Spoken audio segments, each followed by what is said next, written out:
Hello, lovely people. I have the most spooky, the most creepy book haul for you. I am so excited to share these books with you.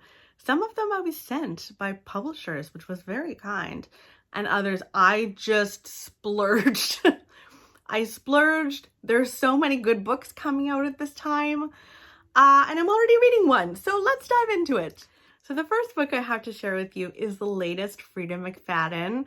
I don't know if you guys are Freida McFadden fans as well, but I have recently gone down the rabbit hole, and here we are. This is the Coworker. Source Books recently sent this to me, so thank you guys so much. I'm so eager to dive into this book. This follows two women. They both work at the same office called Vixt. It's a nutritional supplement company. So we're following a woman named Dawn, who is very much unliked by most people in the office. She's awkward. She never says the right thing. And she doesn't have any friends, but she's really good at her job. She's an accountant. She's like always on time, like very punctual. We also follow a woman named Natalie, who is much more popular. She's in sales, she's beautiful, popular, all of those things. And Natalie notices that one day Dawn doesn't show up on time, and then Dawn doesn't show up at all to the office. And it becomes apparent that Dawn might have been killed. Natalie receives a call that changes everything. It really makes it clear that someone has been targeting Dawn. That might be the reason that Dawn has been so awkward and strange at work. And then Natalie starts trying to figure out what happened to Dawn. She knows for a fact that someone did not like Dawn enough to kill her, and that someone was close to her and might be at the office with her. Wouldn't it be scary to work alongside a murderer? I think so. So that is the Coworker. I can't wait to pick this up. Oh, let's read the first line. I forgot. I nearly forgot to read the first line. Okay, the prologue is like an email, so I'll read the first line of the email. It's from Seth to Dawn. The subject line is important to Seth. A sensitive matter has come to my attention that I must discuss with you urgently. Not a 5-star first line, but how could an email be a 5-star first line? In any case, I'm going to read it pronto. So the next book that Source Books sent to me is Let Him In by William Friend. This follows a man named Alfie, and he wakes up one night and sees his twin daughter standing at the foot of his bed. And they say that someone is watching them in their room. First of all, just no, I would lose my mind. I wouldn't handle it well, okay? So he goes to investigate and nobody's there. Nobody's there, but soon after this has occurred, the girls suddenly have an imaginary friend. He doesn't make a big deal out of it because they've been through a lot recently. Their mother has unexpectedly died, leaving Alfie as the sole parent. And so maybe an imaginary friend is like a comforting thing. But then they get very attached to this imaginary friend. They start setting a place for him at dinner. They start saying that he is going to take them away. And Alfie essentially decides to reach out for help. Luckily, his sister-in-law, Julia, who is Pippa's sister, is a psychiatrist, so perfect. He reaches out to her and says, like, this is a strange thing that's happening with the girls. It's probably grief related. Can you come and fix this whole imaginary friend thing? And she does come, but at the same time, essentially, Alfie starts having terrifying nightmares and starts to feel like he is being watched in the house. And it seems like this imaginary friend has sinister thoughts and doesn't want to leave. Oh, it sounds so good. Let's read the first line. Alfie. This morning, I heard the name Black Mamba for the first time, and it made me remember some dreams. Not a 5-star first line. I was kind of hoping for more, because sometimes a good horror novel will give those, they'll have that punch. The punch that I'm looking for. So next up is Murder in the Family by Kara Hunter. I ordered this from my bookstore online and it seemed like it was just never going to come. So I canceled it and went into store to get it because that is how badly I wanted to read this. It is written in a really interesting way. It's a series.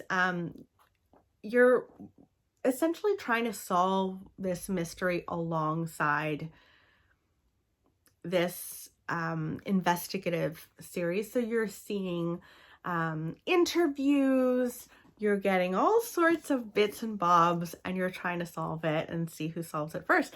And that sounds just delightful to me. So this follows a case that occurred in December of 2003. We're following Luke Ryder, the stepfather of acclaimed filmmaker Guy Howard, who was found dead in a garden when Guy was young. Now, he was a child. He was asleep upstairs, didn't see anything. His mom and also two half-sisters were also there that night, said that they didn't see anything either. The police investigated. It was never solved.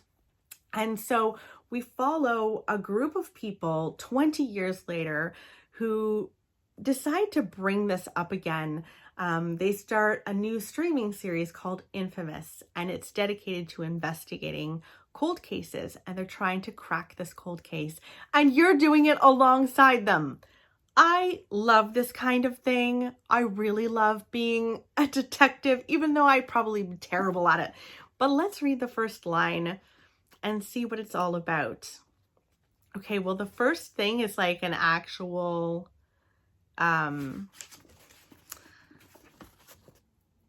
like cut out from a newspaper. So I'll read the first line of that, okay? The latest series of Infamous bowed out yesterday with a last gasp twist that didn't just bring the house down, but the whole theater with it. It's not a 5-star first line, but I cannot wait. Doesn't that sound like so much fun? Oh, yes. So next up is the latest book from Will Dean. I have one book of his on my Kobo. Really want to read it. I've heard very good things about Will Dean, and this is called The Last One. And this premise is terrifying. It follows a woman, Kaz, who gets on board this luxury cruise, basically. She goes on a luxury cruise called RMS Atlantica. She's there with her boyfriend, Pete. They're very in love. They have a lovely first night. They dine together. They're meeting people. They go to sleep. And then when Cass wakes up, he's not there. And she's like, where is my beloved Pete? Where did he go? And she starts exploring this cruise liner and discovers all sorts of cabin doors open one after another. Nobody's around. She soon finds out no one is there except her. She's on a cruise liner heading out into the Atlantic Ocean. And that in itself would be terrifying enough, but that might just be the beginning of her terrifying journey. It just sounds delicious, delectable for me. I don't know what that says about me, but let's not dive too deep into that, okay? So let's read the first line. Stepping aboard a ship is an act of faith. I like that first line, especially considering this, but I don't know if it's a 5-star. So far, no 5-star first lines. We have 3 books left. Do you think that we'll find a 5-star? We'll see. So next up is the new Alice Feeney. I think I've read all of her books, and I just really enjoy her writing so much. So I read all of them. They're auto-buy books for me. This is Good Bad Girl, and it follows 2 mysteries that are linked. The first mystery is a baby is stolen from a stroller, and then 20 years later, a woman is killed at a nursing home. And these mysteries are linked together. We're following Edith, who is forced essentially into a nursing home by her estranged daughter, Cleo. She is not happy with Cleo by any stretch of the imagination, and she's planning to escape. Now, her only friend here is a woman named Patrice. She's an employee at the home, and she thinks Patrice is lying to her. Now, all of these women are confronted by mysteries that they have to solve somehow together, and it sounds like they get to the bottom of it here. And there's like connections with one another It sounds interesting. I love a good Alice Feeney. She's just a delightful writer to me. So let's read the first line. It says, "The end, Mother's Day. People say there's nothing like a mother's love." I don't think that's a 5-star first line, and that puts a lot of pressure on the next two. Okay, next up is a book that I started reading. I went to Indigo this past weekend when I'm filming this, and I ended up getting Murder in the Family, and then also this September House. It's a horror book, and this follows a woman who moves into a house with her husband just after her daughter goes away to college, I believe. So she moves in. It's like a dream place for them, but they got it at a cheap price and can only really afford it because it was very, very much haunted. So every September, the hauntings truly begin. Like, it's haunted throughout the year, but it's next level in September. There is blood seeping down the walls. There is a wailing that happens. It starts as like a moaning at the beginning of September, and then it gets like screaming, wailing towards the end where you can't sleep. And so she is living in this house. Her husband has never felt comfortable. He's never felt like he could get used to it. And recently he's decided to leave. He's left her, he's left the house, and she's like, I am never leaving. And that's not usually the reaction that you have to someone who's moved into a haunted house. Like, she's kind of made friends with the ghosts there almost. She's really learned to live with everything. And then she gets a call from her daughter, and her daughter's like, I'm coming to visit. Like, Dad's not returning my calls. You're not returning my calls. I'm coming. Click. And she has to somehow tell her daughter that this house is haunted and explain it to her and convince her that she wants to stay. It's honestly kind of funny, but also very terrifying at the same time. I'm really, really liking it. So let's read the first line. I don't remember what the first line was, so we'll see. It was our dream house. Again, not a 5-star first line, but it's really good so far. Okay, so much pressure on The Quiet Tenant, which I found at a Value Village.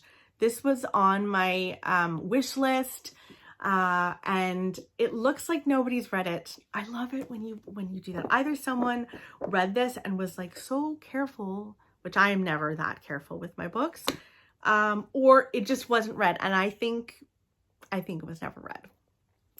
So The Quiet Tenant is the story of a serial killer, but told from the perspective of the people surrounding him. So we're essentially following Aiden Thomas, who is a family man. He has a wife, he has a daughter, but he's also kidnapped many women and murdered many women. He's murdered 8 women, and he has a woman named Rachel in his backyard, in like a shed in his backyard. Now, when his wife dies, for some reason, he and his daughter have to move. And so he introduces Rachel as a friend to his daughter, Cecilia. He's kind of betting at this point that Rachel is brainwashed because she's been living in this shed for about 5 years, and he just thinks that at this point he can trust her enough to be complicit and just go along with his story. Rachel, on the other hand, has a lot more backbone that he's betting on, and she sees freedom in Cecilia. She thinks that if she can convince Cecilia to help her, that Cecilia will.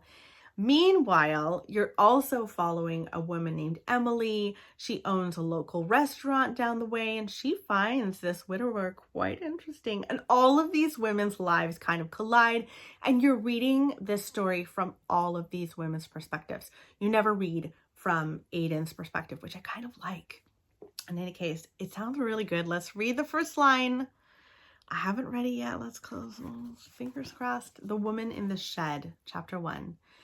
You like to think every woman has one, and he just happens to be yours. I don't know what that means. You like to think everyone has one and he just happens to be yours. I have no idea what that even means, so it can't be a 5-star first line. No 5-star first lines in this pile, but I'm telling you, I'm so excited about these books. I'm so excited. Let me know in the comments below. Have you read any of them? And did you like them? Please say yes. And which of these are you kind of leaning towards? Would you ever get them yourselves? I love a good book haul, don't you? Especially a scary one for some reason. It's just the right time of year for it. I hope you guys are doing well. I will talk to you very soon. Goodbye.